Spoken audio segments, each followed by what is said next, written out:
Hi, Niku here from ninjanetworkteam.com. I'm fascinated with the story of the first two explorers to try and reach the South Pole. Amundsen, the disciplined Norwegian, and Scott, the very innovative Englishman. Now, in those years, using a motorized sledge was seen as extremely innovative. That's literally what he did, Scott. Unfortunately for him, these motorized sledges, the blocks cracked of the cold weather. So his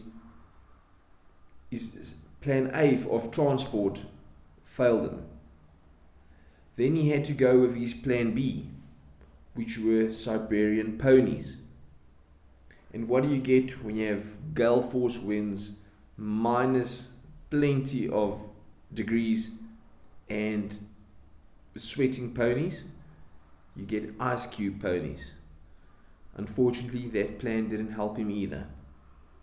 And then he was left with plan C, which was putting stirrups or straps over their shoulders, himself and his team, the other men in his group, and they had to pull all this equipment and stuff down the ice. We know how it ends. Scott and his team unfortunately didn't make it.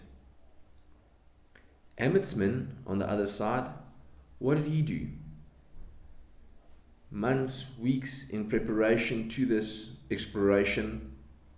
Call it common sense, call it logic, call it humility. He went to the Eskimos and asked the Eskimos, how do you manage? How am I going to make it in this environment? And they said, do not use ponies. Do not use Siberian ponies. They said, use dogs. Dogs don't sweat. They're very well equipped with running on the ice and with sledges.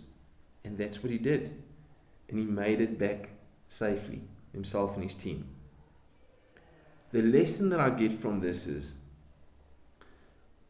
when you take your exploration, when you take your big trip, make sure you use the tried and trusted. So in my line of work, I'm fortunate enough to be exposed to, my company makes it possible for me to be exposed to, I think, 15 different countries that I can market my products to.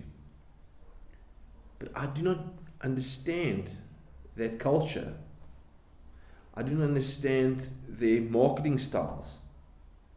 So if I try and be so innovative, it can go both ways. It can go two ways. Either it can be so successful, but that's dangerous as well, because there's so many variables. If I'm successful, I don't really understand why I'm successful. It's a dangerous place to be. And secondly, if I'm not successful, if I only changed one or two small little things, I can understand why the tried and trusted didn't work, because I've changed this and that, and I can change it back. So I'm a bit more in control. So don't get me wrong, innovation is brilliant, but always remember to also sometimes in business go with the tried and trusted.